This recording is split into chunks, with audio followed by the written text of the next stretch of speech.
Assalamualaikum warahmatullahi wabarakatuh. Bismillahirrahmanirrahim. Alhamdulillahi rabbil alamin.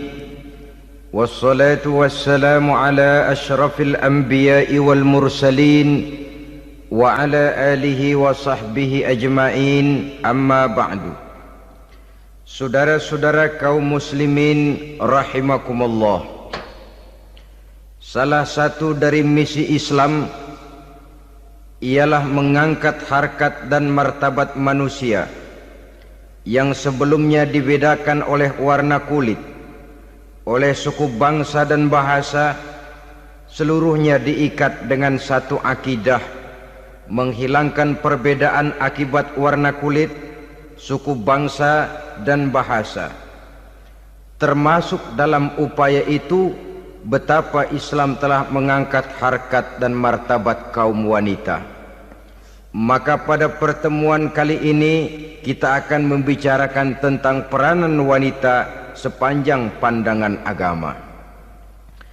Sebelum Islam datang, nasib perempuan nyaris hanya berputar di segitiga saja: dapur, sumur, kasur.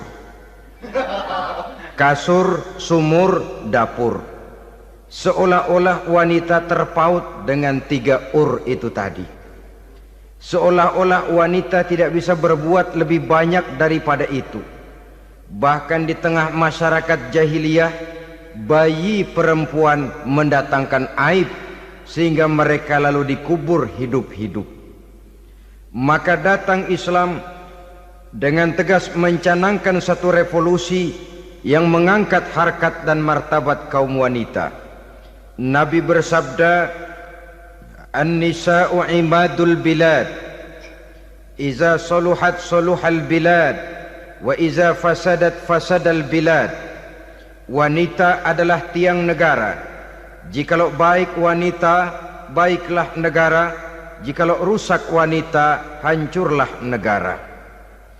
Dalam berbagai ayat Al-Quranul Karim menjelaskan tentang wanita dan peranannya. Al-Quran bercerita tentang Siti Hawa. Al-Quran bercerita tentang anak perempuan Nabi Adam, Iklimah dan Labuda, yang menyebabkan Habil dan Qabil saling berbunuh-bunuhan.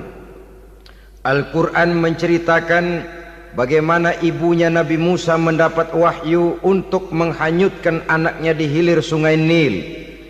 Al-Quran bercerita tentang Siti Maryam, ibu daripada Nabi Isa. Al-Quran bercerita tentang dua putri Nabi Yusuf, yang akhirnya salah satunya menjadi istri daripada Nabi Musa. Pun Al-Quran bercerita tentang Ratu Balkis, seorang wanita yang menjadi penguasa di negeri Sabah, yang demikian besar pengaruhnya dan wawasannya. Dan banyak lagi Al-Quran menceritakan keadaan kaum wanita, sampai-sampai dalam Al-Quran ada satu surah yang dinamakan surah An-Nisa. Ini seluruhnya berarti bahwa Al-Quran telah menempatkan kaum wanita dalam satu posisi yang mulia dan terpuji. Al-Quran memberikan emansipasi, bahwa wanita berhak mengejar kemajuan sebagaimana halnya kaum laki-laki. Tetapi sungguh pun demikian, Al-Quran tetap memberikan batasan-batasan sepanjang emansipasi itu tidak bertentangan dengan kodrat kewanitaan itu sendiri. Kalau persamaan dan kemajuan, kalau emansipasi dan hak asasi sudah tidak sesuai lagi dengan kodrat kewanitaan, pada akhirnya bukan mengangkat harkat dan martabat kaum wanita, justru malah merendahkan derajat dan martabat kaum wanita itu sendiri. Seperti sebagian besar wanita ini, mereka berteriak menuntut tentang persamaan hak, tapi mereka melupa apa batasan daripada persamaan hak itu sendiri.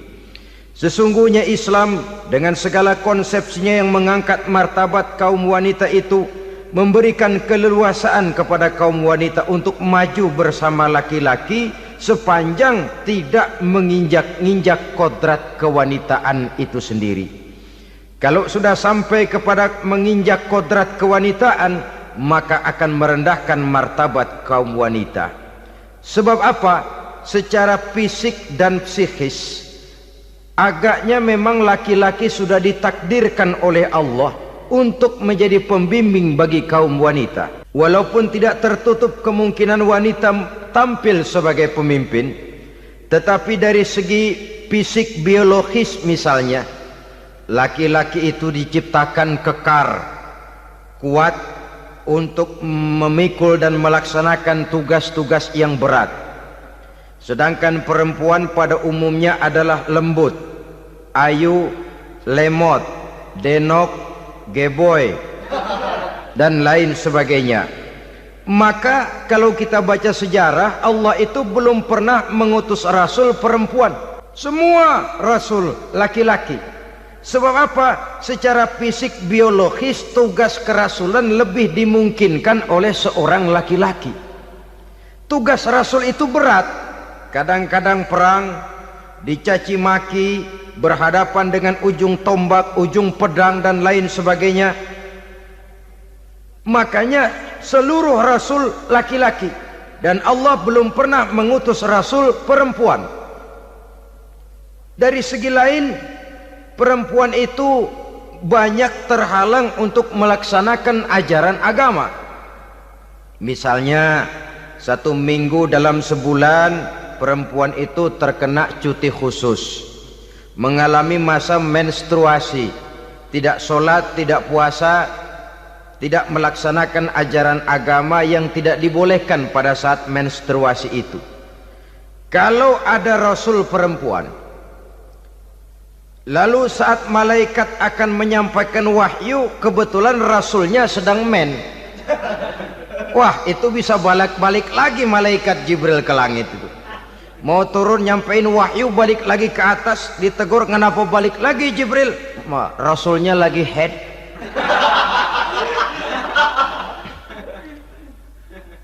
Atau pada saat agama dalam bahaya, agama dalam hinaan, agama dalam ancaman, rasulnya perempuan kebetulan sedang hamil besar.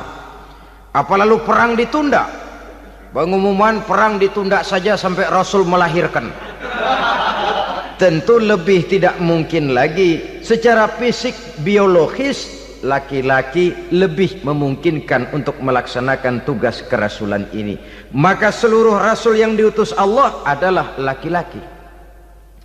Saudara hadirin yang saya muliakan, sungguh pun demikian, Islam itu mengangkat martabat wanita sedemikian tinggi sebagai tiang negara yang menentukan jatuh dan bangunnya negara, yang ikut mewarnai bahkan menjadi warnanya suatu negara. Walaupun peranannya memang tidak begitu kelihatan, tapi sesungguhnya amat sangat menentukan. Oleh karenanya secara umum emansipasi yang digariskan oleh Islam, emansipasi yang tidak bertentangan dengan kodrat kewanitaan di berbagai aspek kehidupan. Kalau sekarang emansipasi ini kelihatannya sudah salah pasang, salah kaprah. Bahkan belum lama kita menyaksikan bagaimana ada binaragawati. Di zaman sekarang perempuan sudah mulai angkat besi. Saya mulai mikir kalau perempuan sudah pada angkat besi, ini sudah tanda suaminya udah dekat dibanting-bantingin ini. Tahun-tahun mendatang mungkin akan menyusul perempuan mulai narik becak.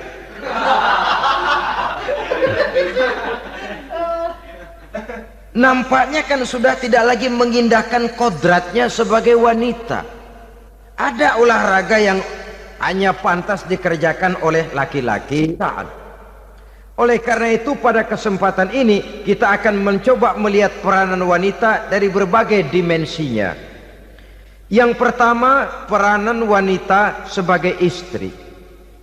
Adalah Rasul memilih istri pertamanya Sayyidatuna Khadijah radhiyallahu anha.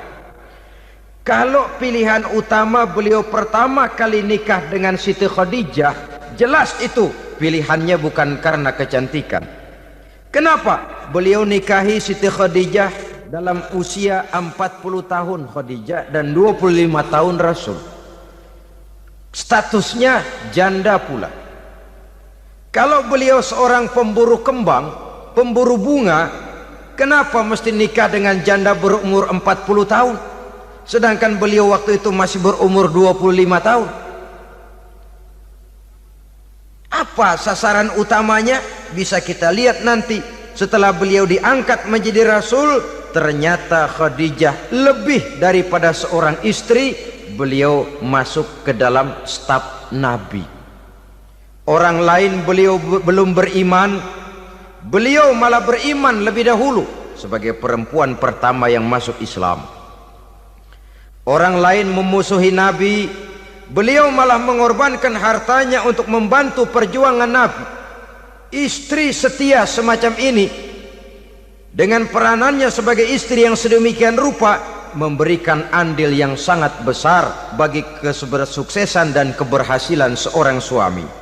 Yakinlah saudara, tidak ada seorang suami bisa meraih sukses yang besar, jadi apapun dia, profesi apapun yang dipegangnya, apa dokter, apa insinyur, apa pejabat pemerintah, apa politikus, apa ekonom, apa budayawan, apa kiai, apa mubalik, tidak ada yang bisa meraih sukses yang besar tanpa peran serta istrinya, walaupun tidak begitu kelihatan dan nampak oleh pandangan mata yang zahir. Sebaliknya, seorang istri bisa mempengaruhi suaminya. Seorang suami yang jujur, polos, lugu, sederhana, bisa jadi koruptor ulung kalau didorong-dorong oleh istrinya. Seorang istri Pak Lurah memang tidak ikut mengatur kelurahan, tapi dia bisa mewarnai suaminya. Seorang istri gubernur memang tidak ikut mengatur provinsi, tapi dia bisa mewarnai suaminya. Sepanjang warnanya positif, tentu sangat baik dan sangat diharapkan. Tetapi kalau warnanya negatif, kiamatlah akibatnya umat ini. Oleh sebab itu, peran pertama dari kaum wanita sesungguhnya adalah sebagai istri yang mendampingi suami untuk mengolah dan melaksanakan tugas-tugas besar. Dari seorang yang paling kecil sampai kepada seorang yang punya jabatan paling tinggi sekalipun, pengaruh dan peranan istri memang sangat menentukan. Saudara hadirin kaum muslimin rahimakumullah, itulah sebabnya Nabi menikah dengan Siti Khadijah. Dan lebih dari itu, sebelum menikah dengan Nabi, Siti Khadijah itu sudah terkenal sebagai pengusaha wanita, business girl kalau bahasa sekarang ini. Bahkan jaringan-jaringan bisnisnya tidak hanya Mekah saja, tidak hanya antar kota, bukan, bahkan sudah antar negara, dari Mekah ke Syam, dari Mekah ke Madinah dan lain sebagainya, yang bahkan kita tahu Rasul pada mulanya pun ikut membantu perdagangannya Siti Khadijah radhiyallahu anha ini.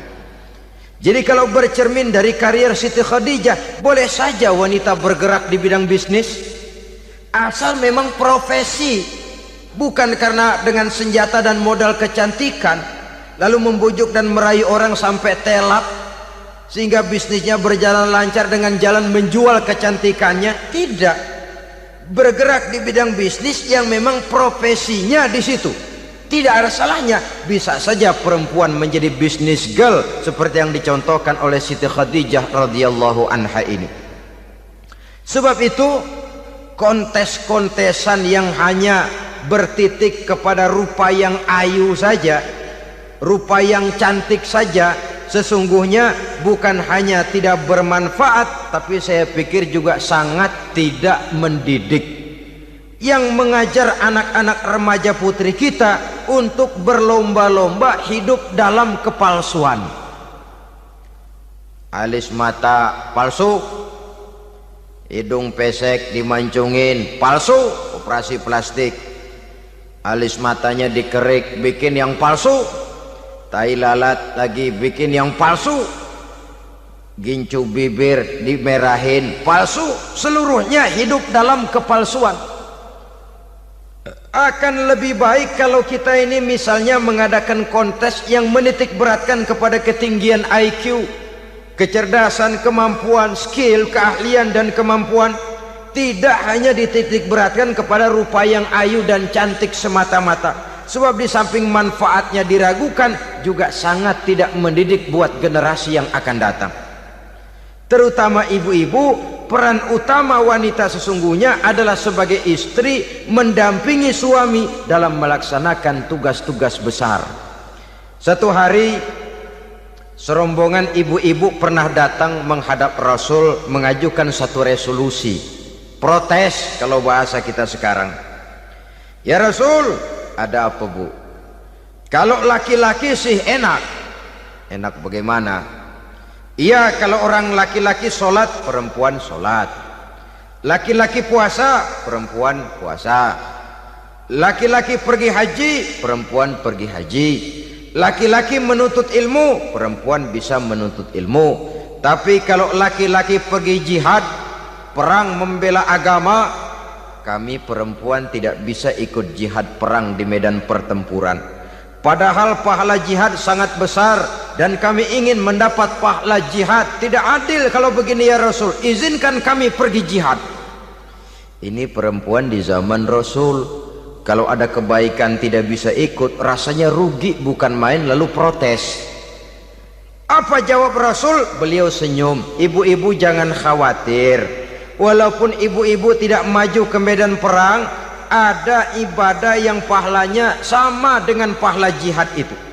Apa ya Rasul? Beliau menjawab, jihadukunna fi baitikunna. Jihadnya ibu-ibu, jihadnya kaum wanita adalah di rumah tangganya sebagai istri. Memasak makanan suaminya, mencuci pakaian istrinya, mengasuh, merawat dan membesarkan anak-anaknya. Itu seluruhnya bagian daripada ibadah yang pahalanya tidak kurang dengan pahala jihad. Kenapa? Al-Quran itu memberikan sesuatu sesuai dengan kedudukannya. Kalau perempuan pergi perang jihad membela agama, musuhnya laki semua, kayak apa perangnya? Itu musuhnya bisa nggak mau pakai pedang, perangnya udah gulat aja udah.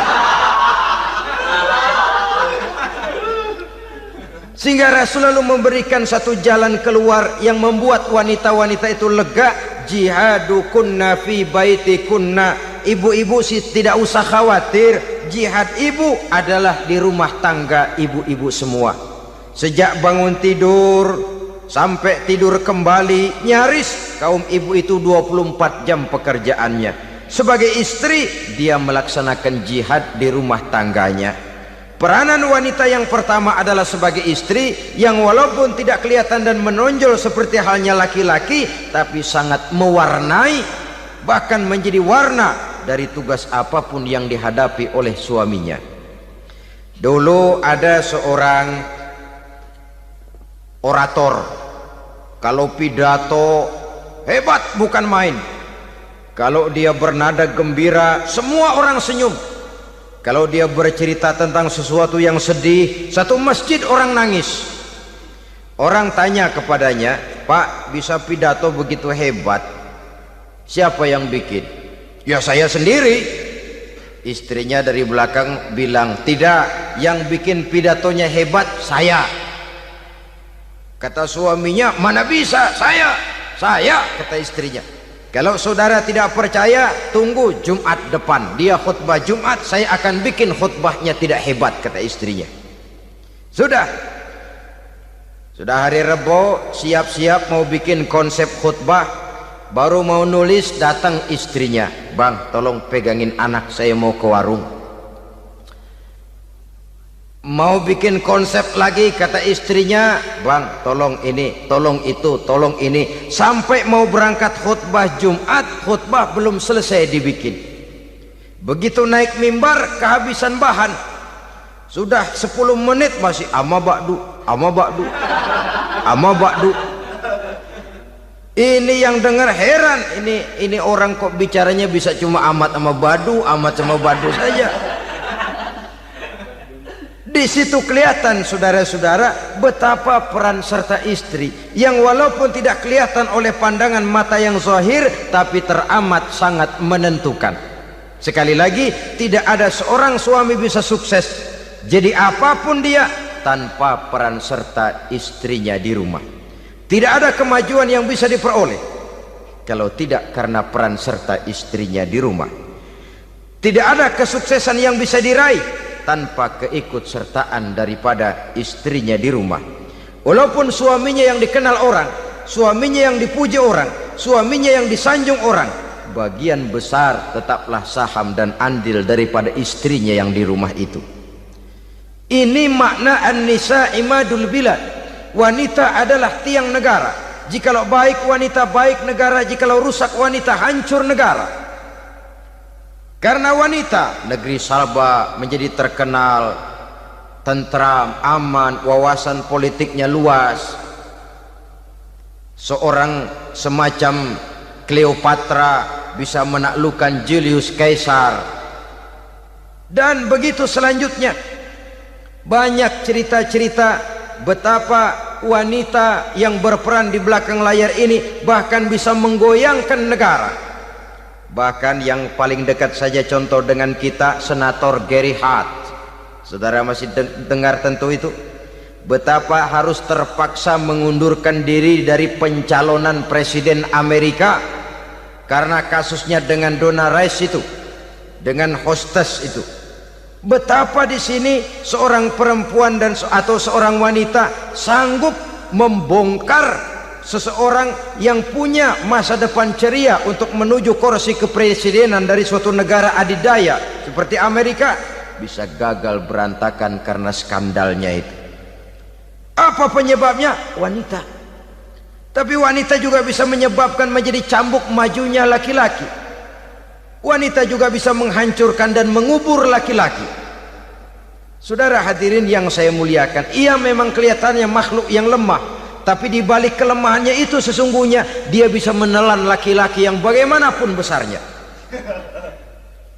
Saudara-saudara kaum muslimin rahimakumullah, terutama ibu-ibu yang saya hormati, jadi peranan yang pertama wanita sebagai seorang istri.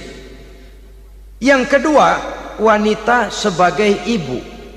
Ini juga sangat besar pengaruhnya dalam membentuk generasi masa yang akan datang. Bapak oleh karena kesibukan tugasnya tentu lebih banyak di luar rumah. Yang nyaris 24 jam di rumah itu ibu. Bagaimana dia merawat anaknya, bagaimana dia menaruh perhatian terhadap anaknya, bagaimana ia melimpahkan kasih sayang kepada anak-anaknya akan membentuk kepribadian anak dan artinya membentuk generasi yang akan datang. Kalau seorang ibu sudah cuek-cuek saja kepada anaknya, padahal Quran mengatakan al-jannatu tahta aqdamil ummahat, surga di bawah telapak kaki ibu.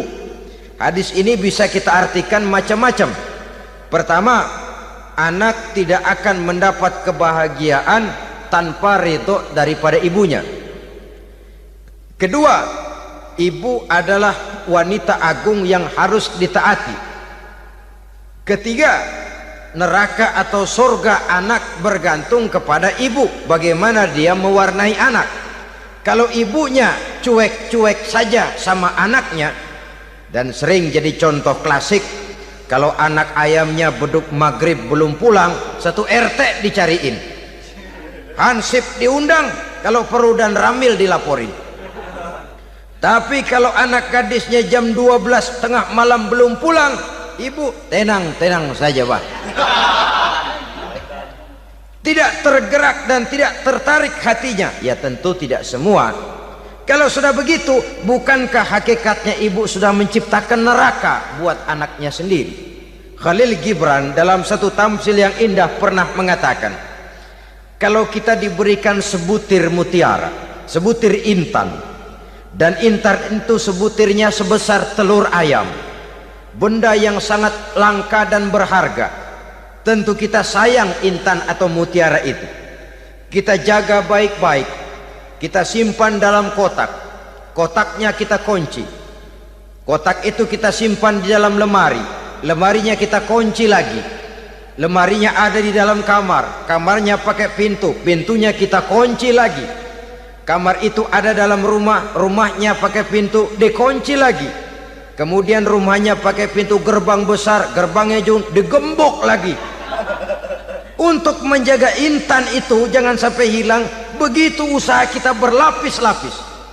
Dan intan itu sudah diberikan kepada kita, kata Khalil Gibran. Apa dia? Anak-anak yang diamanahkan Allah kepada kita. Itu intan-intan mahal, itu mutiara-mutiara pilihan yang dititipkan dan diamanahkan untuk kita jaga sebaik-baiknya. Haruskah dia sia-sia di tangan kita? Haruskah dia merana jatuh di tangan ibu yang tidak punya tanggung jawab? Saudara hadirin yang saya muliakan, oleh karenanya peranan sebagai ibu ini sangat menentukan bagi pembentukan generasi yang akan datang. Salah ibu mengarahkan anak, akan lahir generasi mendatang yang tidak kita harapkan. Sehingga Nabi bersabda, kullu mauludin yuladu 'alal fitrah fa abawaihi yuhawwidanihi aw yunassiranihi aw yumajjisanihi. Setiap bayi dilahirkan dalam keadaan suci, setiap bayi dilahirkan dalam keadaan bersih, tidak punya dosa. Islam tidak mengenal dosa warisan. Semua saja bayi lahir dalam keadaan suci dan bersih. Kalau demikian lalu bagaimana? Kata Nabi, ibu bapaknya lah yang kelak akan menjadikan anak itu sebagai Yahudi, yang kelak menjadikan itu anak itu sebagai Nasrani, atau menjadikan anak itu sebagai Majusi. Ibu bapaknya yang mewarnai anak. Ibaratnya anak itu kertas putih, mau ditulis tinta hijau warnanya hijau, mau ditulis tinta merah warnanya merah, mau ditulis tinta hitam pun warnanya hitam. Oleh karena itu pembentukan anak yang soleh secara mental sesungguhnya sudah diwarnai oleh kebiasaan ibu bapak dalam pergaulan di rumah tangganya secara mental. Sehingga dengan demikian saudara-saudara, salah kaprah ibu dalam mengarahkan anak-anaknya akan melahirkan generasi penerus yang sungguh-sungguh tidak kita harapkan, dan pada gilirannya akan membahayakan perkembangan bangsa dan negara, membahayakan kita sebagai suatu umat. Apalagi sekarang ini masih banyak orang-orang muslim, orang-orang tua muslim yang kadang-kadang menyekolahkan anaknya di sekolah yang membahayakan akidahnya, mematikan imannya, menghancurkan tauhidnya. Pokoknya asal bonafid keluar sekolah ada jaminan lapangan kerja, perkara anak mau kafir mau murtad bukan urusan. Alangkah ironi dan sangat menyedihkan. Saudara-saudara yang saya hormati, jadi dari segi kaum wanita peranan ibu sangat besar. Dari segi anak, ketaatan kepada ibu, doa restu ibu akan membawa kepada kebahagiaan hidup. Doa ibu mustajabah, kutukan ibu manjur. Beberapa hikayat dan riwayat menjadi contoh dan tamsil buat kita betapa tidak ada satu kebahagiaan di dunia ini yang bisa ditegakkan tanpa doa restu daripada ibu.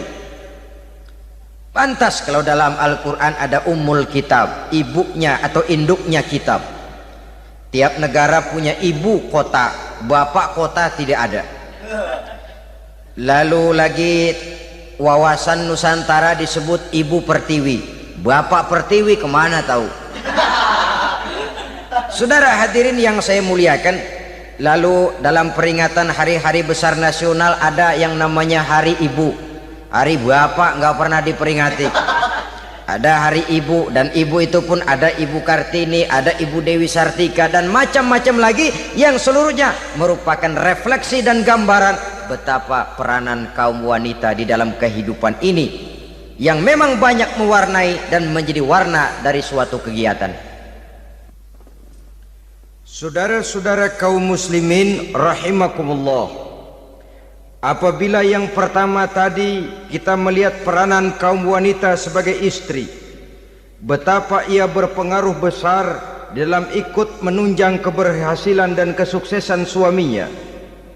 Kemudian pada peranannya yang kedua, wanita sebagai ibu di rumah tangga, betapa ia ikut membentuk, mempengaruhi, mewarnai dan membimbing kepribadian anak sebagai generasi penerus, maka pada peranan yang ketiga ini kita akan melihat wanita sebagai social agent, sebagai penggerak kegiatan sosial di berbagai bidang kehidupan. Apakah itu bernama majelis taklim, apakah itu bernama perkumpulan dan yayasan-yayasan kemanusiaan, organisasi-organisasi yang bergerak di bidang pendidikan, bahkan di zaman sekarang bukan hanya menjadi penggerak sosial, bahkan sudah banyak kaum wanita yang menggerakkan satu bangsa. Dunia mengenal Margaret Thatcher, dunia mengenal Indira Gandhi, dunia mengenal Bandara Naike, dunia mengenal Corazon Aquino, dunia mengenal Golda Meir dulu itu dari Israel, dunia mengenal Imelda Marcos yang ambisius tapi yang kemudian melangkah kepada jalan yang negatif dari tujuan semula. Ini bukan hanya sekedar social agent, tapi bahkan sudah mengarah kepada menggerakkan dan mewarnai suatu bangsa. Islam membuka pintu ke arah itu. Wanita duduk dan berfungsi sebagai social agent, mengurus berbagai macam perkumpulan yang bertujuan kepada kebajikan, menyantuni yatim piatu, memelihara kesehatan, menyayangi binatang, memelihara kelestarian lingkungan dan lain sebagainya. Islam membukakan pintu sepanjang peranan sebagai istri dan sebagai ibu tidak diabaikan. Ini sebab yang utama, salah seorang perempuan, kaum wanita, kalau terlalu aktif berorganisasi, terlalu aktif bermasyarakat, terlalu aktif dalam berbagai macam perkumpulan, lalu melupakan tugas utamanya sebagai istri dari suaminya, sebagai ibu dari anak-anaknya. Ibu asik rapat sana rapat sini, anak tidak pernah diajak rapat, akhirnya si anak bikin perkumpulan sendiri, rapat menurut versi mereka, sehingga akibatnya yang timbul anak merasa kurang diperhatikan oleh ibunya. Ngaji bagus, tapi kalau sepanjang hari ngaji saja, suami pulang mau makan tidak ada makanan, mau berganti pakaian belum lagi ditriska pakaiannya, tentu ini melupakan fungsi yang utama. Kegiatan sosial, kegiatan di organisasi adalah jadwal kegiatan setelah fungsi sebagai istri dari suami, sebagai ibu dari anak-anak dilaksanakan dengan sebaik-baiknya. Bukan tidak baik ngaji, kalau dari ngaji ke ngaji saja, bangun tidur ngaji, jam 7 ngaji, berangkat jam 11, sholat zuhur berangkat ngaji lagi, pulang sore, malam ngaji lagi. Suami tidak terurus, anak-anak pun terbengkalai, rusaklah rumah tangga. Dan bukankah satu bangsa terdiri dari satu tatanan masyarakat, dan tatanan masyarakat yang paling kecil bernama keluarga? Keluarga merupakan unit dari masyarakat, unit yang terkecil, dan keluarga terdiri dari pribadi-pribadi yang merupakan bapak, ibu, dan anak-anak. Sehingga masyarakat bangsa yang baik terdiri dari masyarakat yang baik, masyarakat yang baik tersusun dari keluarga-keluarga yang baik, dan keluarga yang baik akan muncul dari pribadi dan individu yang baik. Pribadi dan individu yang baik yang sadar mana kewajiban yang primer, mana kewajiban yang sekunder. Sebagai social agent, dia lalu mawas diri dengan tetap mempertimbangkan kodrat kewanitaannya itu tadi. Saya ikut prihatin kalau ada perempuan main sepak bola, dan saya yakin betul kalau perempuan main sepak bola, yang nonton pasti bukan nonton bola. Ya mungkin bola juga, tapi bola yang mana itu wallahu a'lam. Ya dicari olahraga yang sesuai dengan kodrat kewanitaan begitu. Dicarilah olahraga yang sesuai dengan kodrat kewanitaan. Sepak bola sudah maju, ya belakangan saya katakan tadi muncul lagi wanita angkat besi. Belakangan bisa kita bayangkan wanita main tinju. babak belur sudah kalau sudah begitu. Kemajuan dengan melupakan kodrat kewanitaan akan menyengsarakan kaum wanita itu sendiri. Silahkan maju menjadi social agent, menjadi penggerak di masyarakat. Para istri Rasul bisa kita jadikan satu figur. Siti Khadijah, figur sebagai istri pendamping yang setia. Dikala suaminya bingung, ia tampil memberikan pandangan. Dikala suaminya bingung, ia memberikan tanggapan. Dikala suaminya dimusuhi orang, ia menampakkan kesetiaannya. Kau tidak sendiri bang, aku di sisimu. Dikala jiwanya gelisah ketika pertama kali menerima wahyu berhadapan dengan malaikat Jibril, Khadijah yang menghibur. Kalla ma yukhzikallahu abada. Tidak apa-apa bang, Allah tidak akan menyusahkan kau untuk selamanya. Tenang sajalah, tenang. Abang orang baik-baik, Allah tidak akan menyengsarakan abang. Peran sebagai istri. Dan Rasul mantap, sehingga bertahun setelah Khadijah wafat selalu terkenang dan dikenang oleh Rasul. Pernah satu saat beliau itu seperti orang melamun. Aisyah tanya, kok seperti ngelamun bang? Iya kata Rasul, saya seperti mendengar suara terompahnya Khadijah di surga. Padahal Khadijah sudah lama wafat. Aisyah mendengar itu rada sedikit manyun. Kata Aisyah, bang cukup sekali ini saja, jangan sebut-sebut lagi nama itu ya. Cemburu rupanya. Ya soal cemburu sih nggak bini Nabi, nggak bini kita, namanya cemburu. Perempuan mesti ada. Apa jawab Rasul?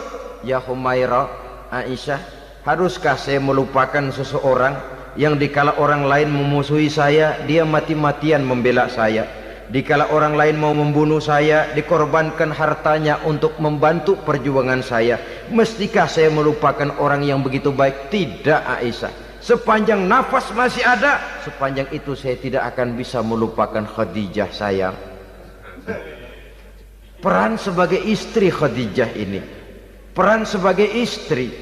Suaminya bingung, istrinya memberikan hiburan.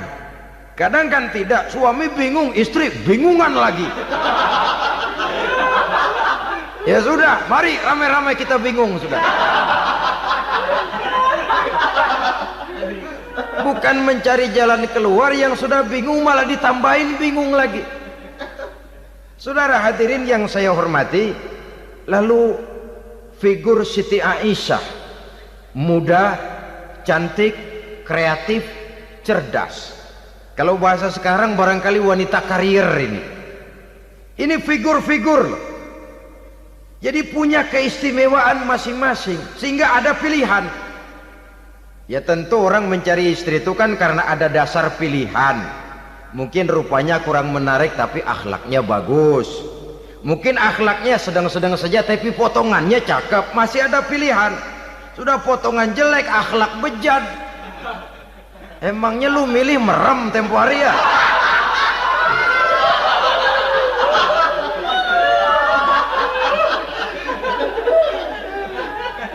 Sudah nggak ada pilihan apa-apa. Lalu ada istri yang punya keistimewaan karena sifatnya yang sabar. Ada yang wataknya itu pemurah. Ada yang sifatnya itu belas kasih. Pendeknya dari istri-istri Rasul kita bisa menemukan figur-figur wanita teladan. Sehingga keliru kalau kaum orientalis barat mengatakan Rasulullah itu katanya sesungguhnya adalah seorang seks maniak, istrinya banyak. Oh ini memang bajingan ini orientalis ini. Kalau Rasulullah itu seorang seks maniak, tentu yang dinikahinya itu pertama jelas gadis semua, yang kedua tentu cantik-cantik semua. Dari istri-istri beliau yang dikawininya dalam keadaan gadis cuma Siti Aisyah. Selebihnya janda. Apa pertimbangannya? Menyantuni yatim-yatimnya, mengayomi janda-janda yang ditinggal suaminya gugur di medan perang, untuk memperkuat keimanannya. Itu pilihan utama Rasul. Kita sekarang ini ya ngakunya si ikut sunnah Rasul, cuma sunnahnya urusan kawin melulu. Ada duit sedikit, kawin maning, kawin maning. Ditanya orang kenapa kawin melulu, sih mas sunnah Rasul. Bukan main. Kalau sudah urusan kawin pahlawan betul sunnah Rasul. Padahal kawin lagi dalam Islam itu sungguh pun boleh, tapi tidak diperintah. Tidak diperintah, memang cuma boleh. Itu kalau dalam pesawat itu cuma semacam emergency exit lah ya. Yang tidak boleh sembarang waktu bisa dibuka. Kalau memang sanggup berlaku adil, tafadhol. Kalau tidak, satu juga nggak habis. Lagian saya kira perempuan itu kan cuma perbedaan rupa saja, perbedaan selera saja. Seperti singkong dengan sate, bedanya kan cuma di tenggorokan. Kalau sudah masuk ke perut, kenyangnya kan sama. Perempuan cuma berbeda dalam selera, rasanya barangkali ya, barangkali.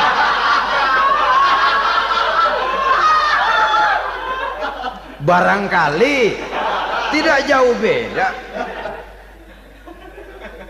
Saudara hadirin, lah Islam ini mengatur lewat pintu yang dinamakan nikah itu tadi, sehingga dengan demikian bisa dinikmati secara tenang, tentram. Tidak usah manusia ya, kucing saja. Coba lihat kucing. Kalau ikan dia boleh nyolong, kucing itu boleh curi, makannya nggak tenang kucing. Coba lihat ini. Asal dia nyolong ikan, makannya juga mindik-mindik. Matanya nengok kiri, nengok kanan. Ada sedikit gerusak, kabur. Secara nalurinya kucing tahu kalau ini ikan curian, makannya nggak tenang dia. Tapi kalau ikan kita kasih, kucing anteng, geledek juga nyamber, manteng aja dia. Nalurinya mengatakan ini ikan dikasih sama yang punya, tenang dia. Saudara hadirin yang saya hormati, orang juga gitu. Kalau hubungan suami istrinya sudah sah, diikat dengan akad nikah, tenang, anteng, nggak gerasak gerusuk, nggak kayak diubur-ubur maling, anteng aja. Dia ngintip juga cuek aja udah, biarin aja dia ngintip, capek sendirilah.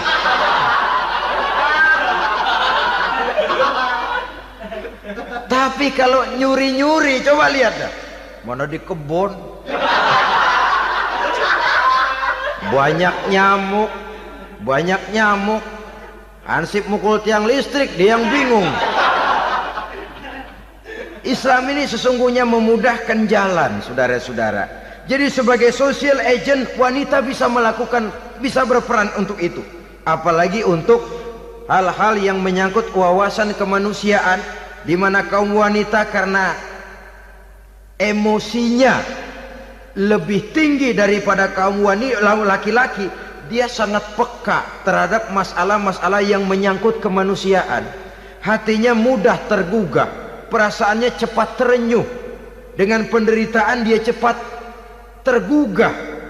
Dia bisa menjadi social agent tanpa harus melupakan fungsi utama sebagai istri dan sebagai ibu dari anak-anaknya, sebagai istri dari suaminya. Saudara hadirin yang saya muliakan, dahulu Al-Quran pernah menceritakan betapa istri-istri pembesar di istana mewah di zaman Nabi Yusuf, kalau istilah sekarang nyonya-nyonya jet set, nyonya-nyonya VIP, betapa mereka mau memporak-porandakan keimanan seorang pemuda seperti halnya Nabi Yusuf alaihi salam. Dan Nabi Yusuf kemudian ternyata tidak mau jadi gigolo yang kerjanya hanya menyenangkan wanita-wanita jet set kelas VIP ini tadi. Sesungguhnya ini cuma satu simbol yang kejadiannya bisa saja terjadi pada zaman modern dalam versi dan kondisi yang berbeda. Namun bagaimanapun juga, wanita dengan peranannya sebagai social agent, sebagai penggerak masyarakat, sangat besar pengaruhnya dalam ikut mewarnai perkembangan suatu negara.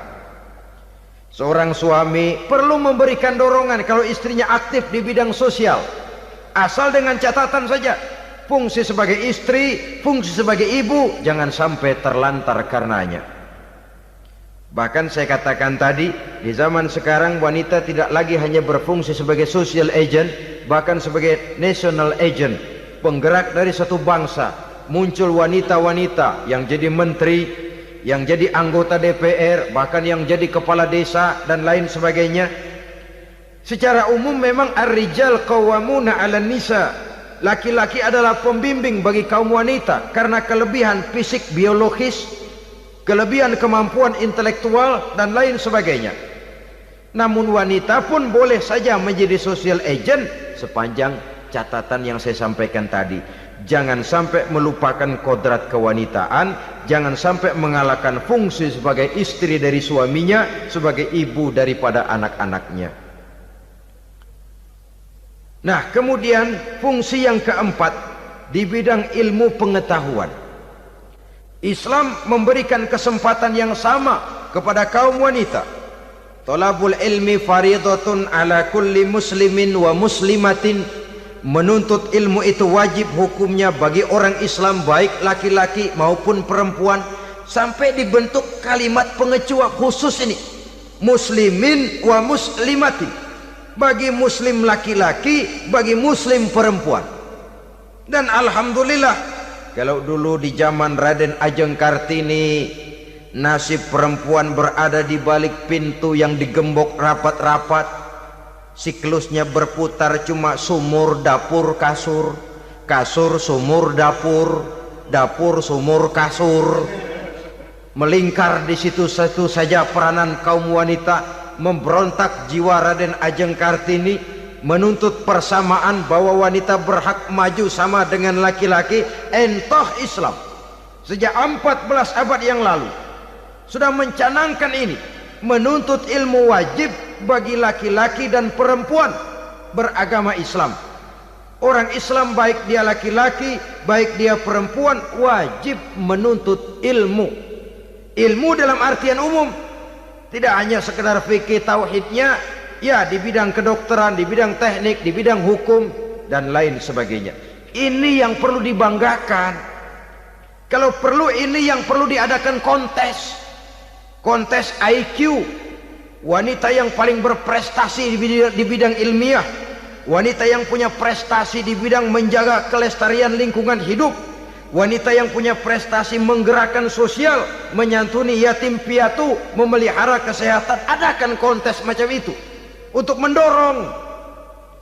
Ini enggak, kalau kontes yang diukur betis, bibir, pinggul, payudara, lubang hidung, ukur sekalian kita. Apa manfaatnya dan apa unsur pendidikan yang ada di dalamnya? Tidak menguntungkan, tidak mendidik, dan tidak membawa manfaat. Kecuali lalu yang timbul pola hidup konsumen, pola hidup konsumer, pola hidup yang material, pola hidup yang wah, pola hidup yang gemerlapan. Ya, kalau oleh anak-anak muda yang terjangkau. Kalau tidak, dia hanyut ditelan mimpinya.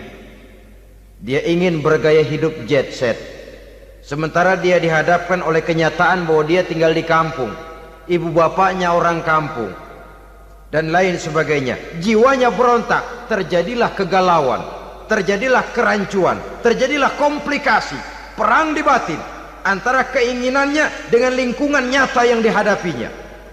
Dan kalau sudah ada gejala semacam itu, penyakit-penyakit kejiwaan akan mudah muncul.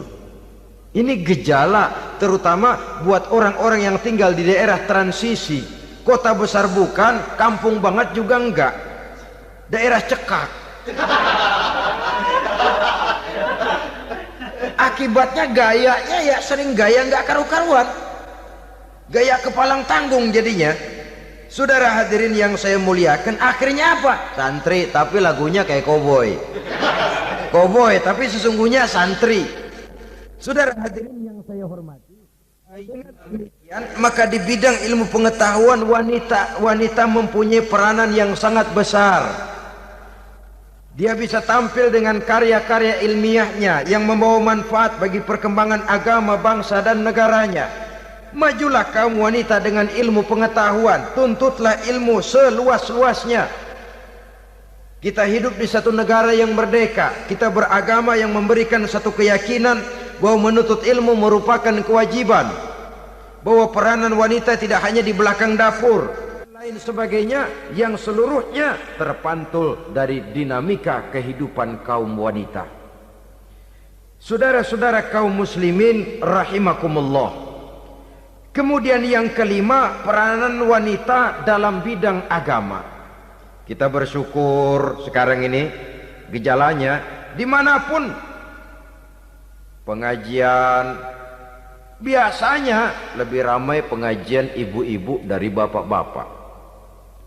Peringatan hari-hari besar keagamaan, biasanya lebih ramai ibu-ibu daripada bapak-bapak.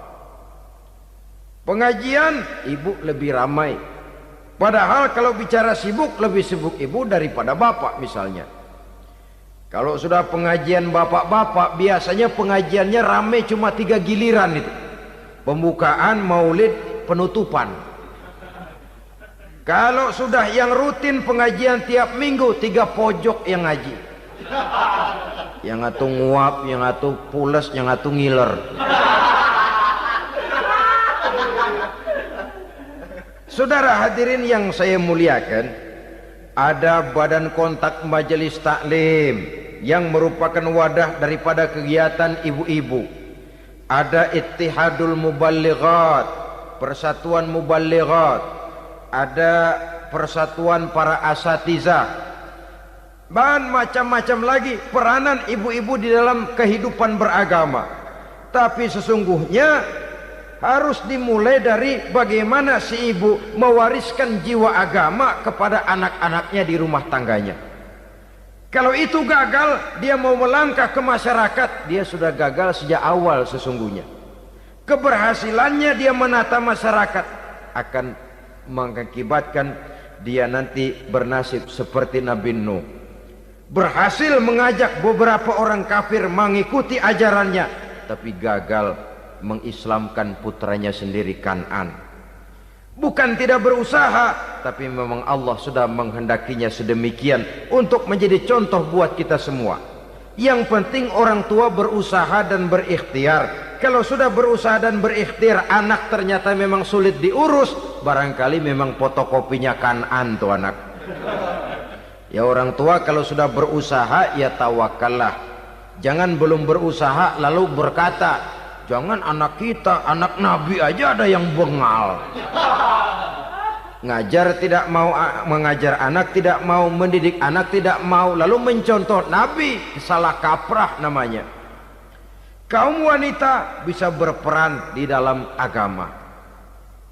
Ketika Rasul hijrah, itu kan beliau tidak langsung ke Madinah.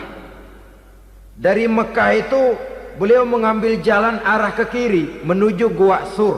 Ini dalam strategi militer punya makna sendiri. Jenderal yang ulung, ahli strategi militer ini.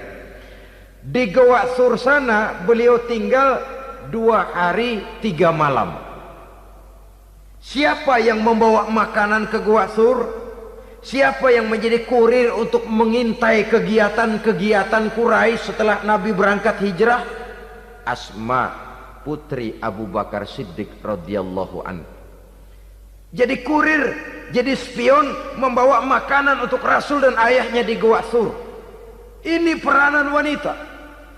Di tengah bahaya, di tengah keadaan posisi terjepit, Rasul di dalam gua, diamatinya keadaan Quraisy, dilaporkannya kepada Rasul. Jasa seorang wanita bernama Asma, putri dari Abu Bakar Siddiq radhiyallahu anhu. Rabi'atul Adawiyah, seorang sayyidah sufiyah, ahli tasawuf yang terkenal dengan ajaran cintanya kepada Tuhan.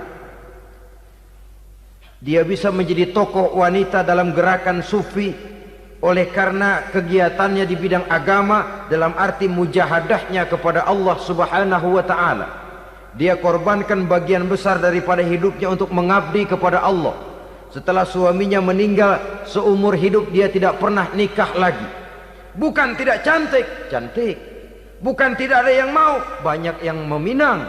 Bahkan diantaranya termasuk Sufyan Tsauri, seorang tokoh juga, pernah mencoba meminang beliau. Kata Sufyan, Rabi'ah, bagaimana? Kamu kan janda? Iya. Lalu, lah saya kan duda. Jadi bagaimana? Daripada kita masing-masing sendiri-sendiri kan lebih baik kita join. Maksud kamu apa? Saya mau meminang kamu. Boleh? Tapi mas kawinnya saya minta engkau jawab 4 pertanyaan saya. Kalau bisa, diri saya seutuhnya saya berikan kepada kamu. Kalau tidak, tidak usah saja. In ajabtani fi 4 masail fa ana laka. Kalau engkau sanggup menjawab 4 pertanyaan saya, seluruh diri saya bulat-bulat saya serahkan kepada kamu. Yang pertama, Sufyan, semua orang kan bakalan mati. Iya. Ya soal mati sih sama, mati. Cuma hakikat mati kan lain-lain. Ada yang matinya itu husnul khatimah, mati baik di akhirnya. Lagi ngaji, mati. Lagi baca Quran, mati. Lagi sholat, mati. Lagi dengar ceramah, mati. Lagi sodakoh, mati. Itu mati-mati yang su'ul khatimah. Ada yang mati itu mati yang husnul khatimah, maksud saya. Ada mati itu yang disebut su'ul khatimah, jelek di penghujungnya. Lagi nyekek botol, mampus. Lagi banting kartu, plak plak, habis. Lagi makan riba, mati. Lagi zina, mati. Lagi nipu, mati. Kira-kira kalau saya nanti mati, su'ul khatimah apa husnul khatimah? Loh, saya nggak tahu, kamu mati saja belum. Tidak bisa kamu jawab, tidak bisa. Yang kedua, setelah mati kita masuk ke alam kubur. Di kubur kita akan dapat nikmat kubur atau azab kubur. Hari itu kira-kira saya dapat nikmat apa dapat azab? Saya tidak tahu. Di padang mahsyar setelah ditimbang kita dapat kitab di tangan kanan kalau baik, di tangan kiri atau dari belakang kalau jahat. Hari itu saya dapat kitab di tangan kiri apa tangan kanan? Saya nggak tahu. Yang keempat, orang akan lewat di atas sirat. Yang selamat sampai surga, yang celaka sampai ke neraka. Kira-kira saya yang selamat apa yang celaka? Wah, kata Sofyan, gua nggak tahu, udah butek dah lempengan itu deh. Kalau kau tidak tahu, Sofyan, tidak bisa jawab 4 pertanyaan ini, maaf saja, lamaranmu saya tolak dan saya tidak akan nikah. Ini yang saya khawatir. Maka dia terkenal sebagai Sayyidah Sufiyah, tokoh wanita dalam dunia sufi. Dan artinya wanita bisa berperan banyak dalam bidang agama, sebagai pengasuh majelis taklim, sebagai pengasuh yatim piatu, sebagai gerakan-gerakan keagamaan yang positif dan lain sebagainya. Ini dimungkinkan karena Islam menunjang harkat dan martabat kaum wanita. Maka majulah kaum wanita Islam Indonesia dengan tetap menjaga kodrat kewanitaannya. Inilah yang kita sampaikan pada kesempatan ini. Terima kasih atas segala perhatian. Mohon maaf atas segala kekurangan. Wassalamualaikum warahmatullahi wabarakatuh.